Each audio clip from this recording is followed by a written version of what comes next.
Hello, everyone. I'm Elizabeth Heffner, Emerald Ambassador here with Plexus. Welcome to our Monday night team call. I'm super excited to share with you.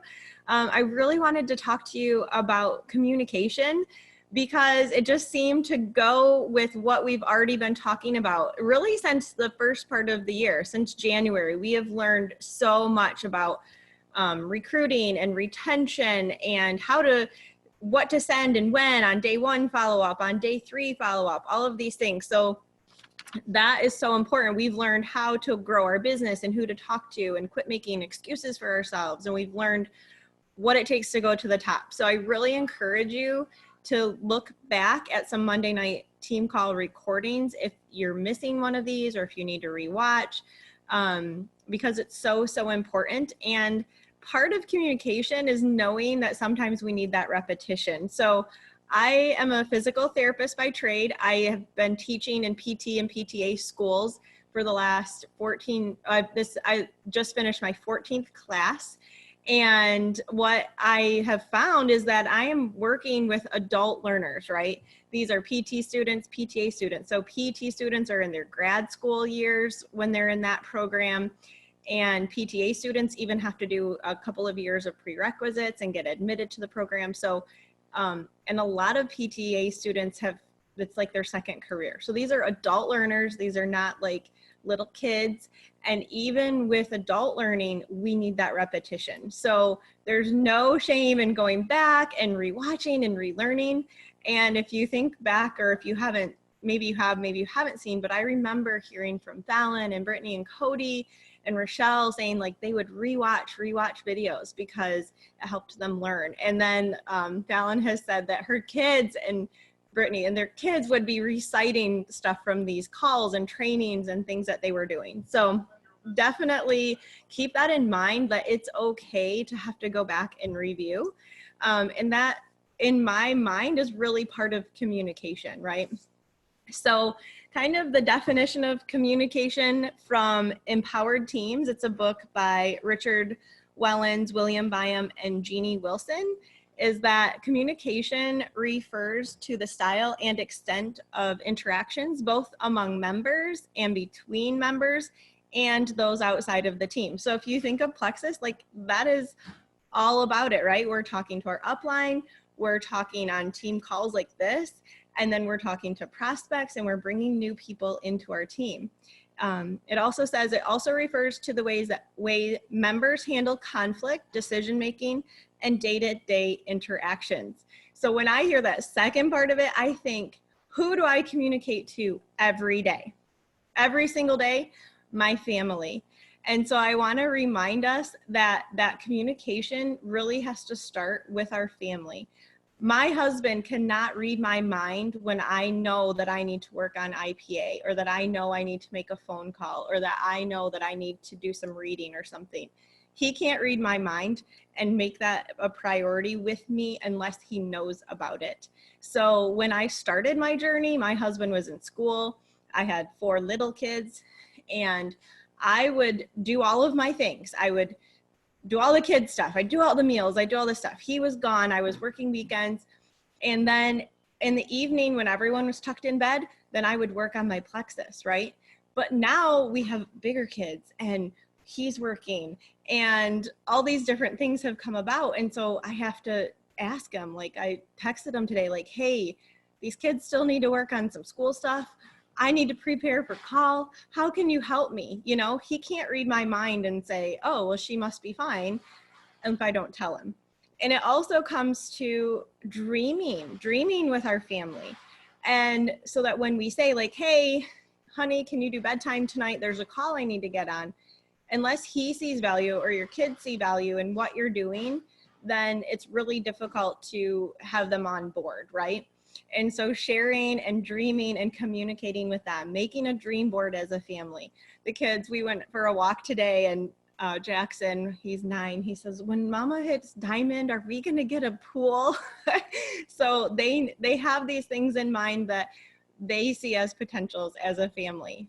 And so that is really, really important too. And it's okay. Like I would show my husband, hey, look at this person, look at this story, look at, they're going to Hawaii, look at these things, planting those seeds with him so that he could dream with me. And he came to convention with me he has a couple times, but that first year that we went to convention was really huge and really important to share that with him.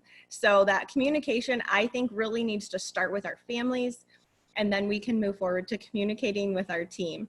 So have you heard the phrase that action will cure, like that feeling of stuck, and action will cure like just that blah, like where do I start? So today I was feeling a little overwhelmed. I had worked a couple days. I have the kids, the school, the laundry, the things.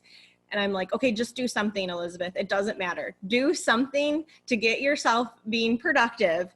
And then you can use that productivity to build on to the next productive thing. And that is a really great strategy. So sometimes I will set my timer and say, I'm going to clean this bathroom for 15 minutes. And if I don't have it done, my timer is 15 minutes. It's time to move on because we have to keep rolling with the next thing, or I have a call at a certain time, or whatever the case may be. But once I get like, oh, okay, I did something and I accomplished something, then I can carry that over into the next thing. And usually plexus is in there somewhere, right? So just like action will cure that, so will interaction with our family, interaction then with our upline, interaction with our downline, and interaction with our prospects. Then that is going to keep that fuel running. You know, here slowly draining.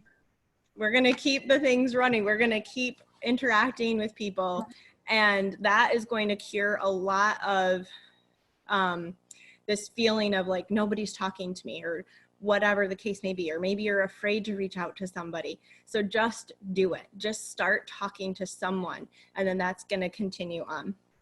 So I just want to look at my notes. Okay, so when we have that a team can succeed, it doesn't matter what that team is. So communication is part of leadership. We have to, if we want to be good leaders in our family, to our children, good leaders in our household, good leaders in our work environment, good leaders in Plexus, it comes down to communication. So I have been a PT for like 18 years.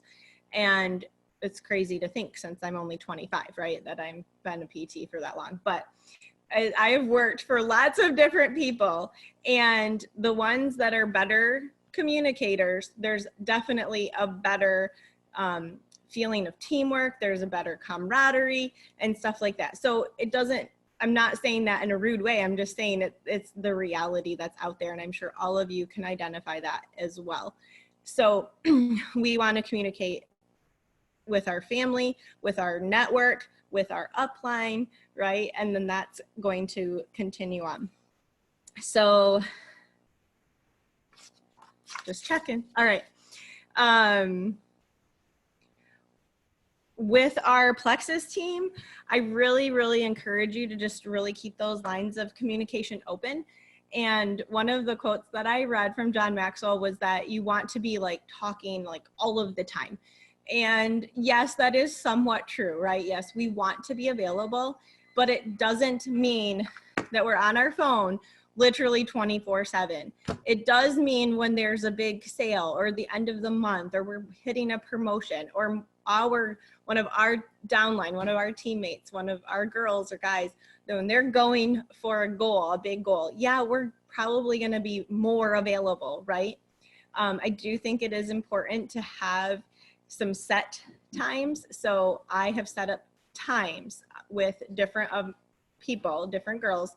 Okay, on Wednesdays at this time, on Thursdays at this time. And that way, every week we have a set time. Now, obviously we're flexible. Oh, hey, there's a doctor's appointment, or there's this or that. We're gonna adjust. But that way they know that I'm available for them at that time, hopefully uninterrupted. And I do my best to make that happen. And then they're available for that coaching and that training. So what I do tell them is, if you need me, if something comes up, call me, just call my phone, because then I'm going to see that you called, and I may not answer right then. But if you're calling me, I know it's super important. So I'm either going to text you and say, hey, let me get the kids settled and I'll call you back in a half hour, or hey, tonight is like really, really not great. What's going on? Can you tell me what's going on? And then depending on what it is, if I need to get my, that third person in the three-way chat helping or whatever, then we can deal with that. So I'd make myself available, but it doesn't mean that I'm like a slave to that. Does that make sense? I hope that does. So anyway, and we want to be really clear in our communication. So don't play telephone. Don't try to take a message. If you don't understand something, if you don't understand a Plexus email about a sale, or you don't understand a post that we've put in the team page or something, don't try to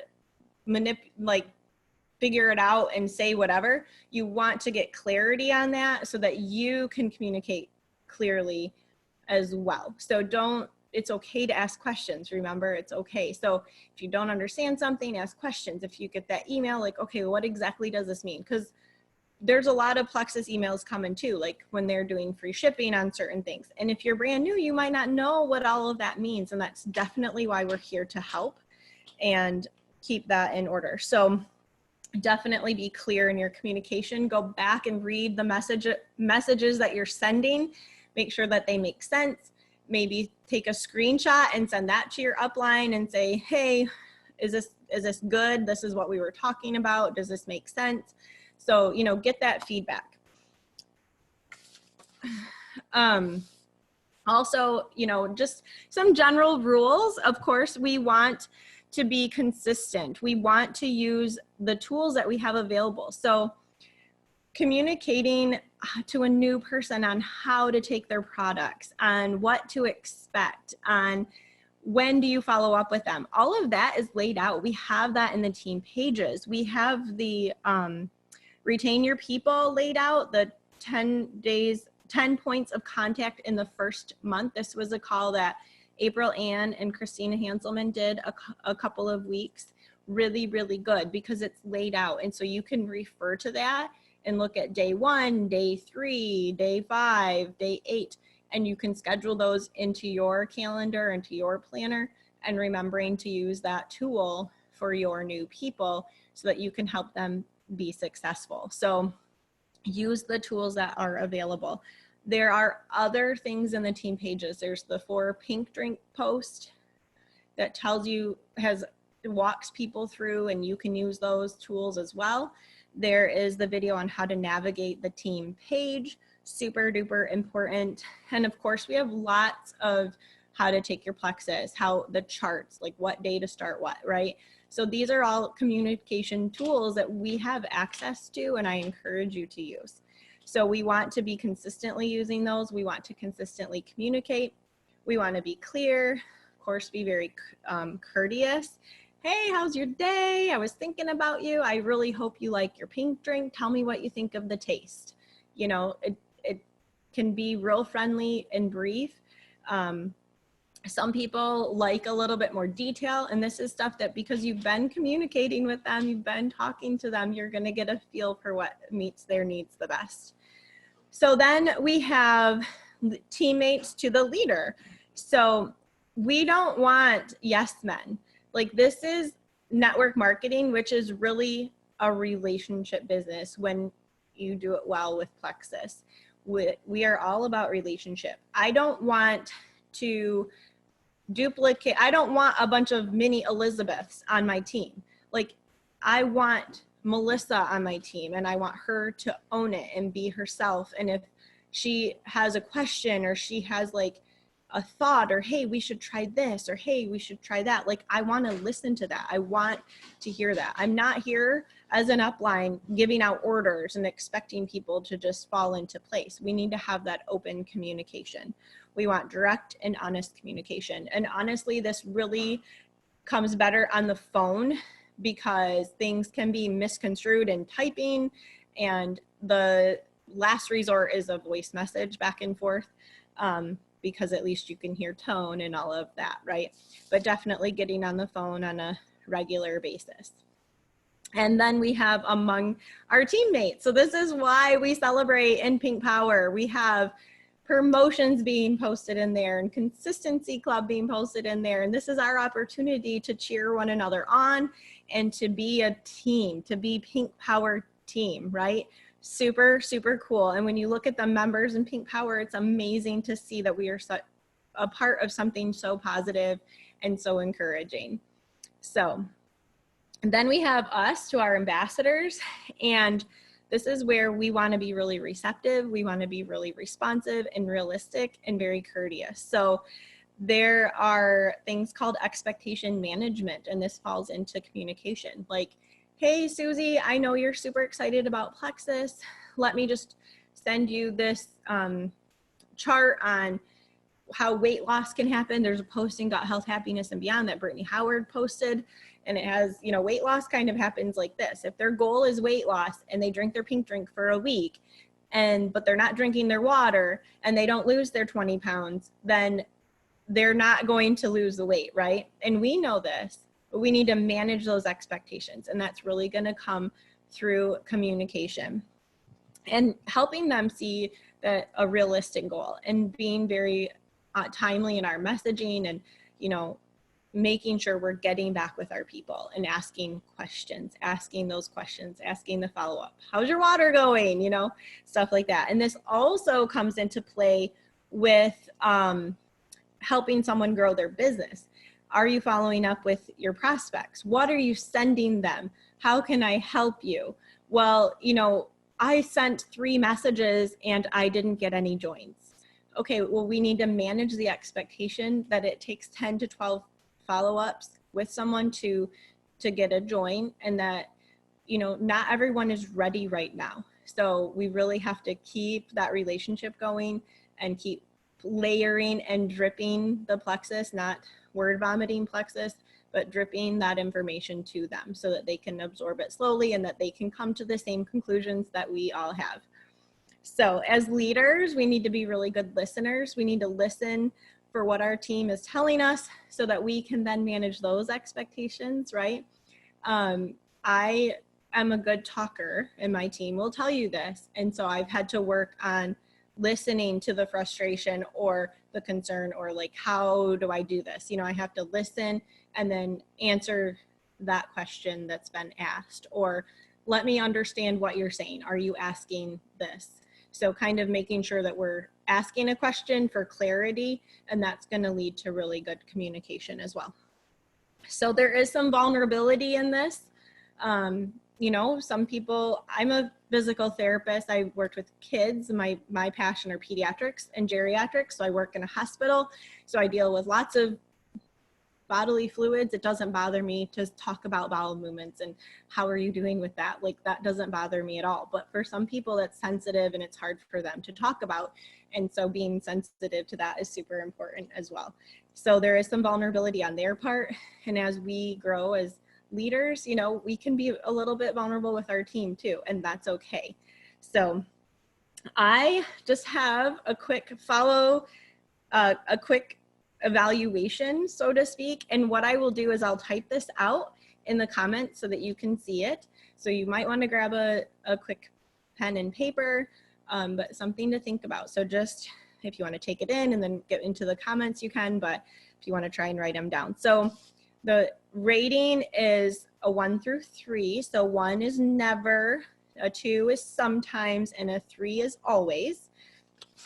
And I have 8 things that we can think about. So 1 is what I say is consistent with what I do.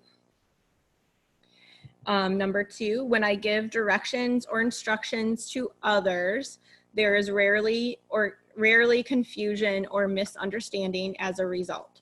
So this is, you know, this takes some practice. When I was a brand new physical therapist and I'm like asking people like, okay, let's get out of bed, let's take some steps, let's do this or that after they've had a stroke or something. I've had to learn, like, what do I need to say and how do I need to say it and how do I need to cue them in order for that information to sink in and them able to respond appropriately.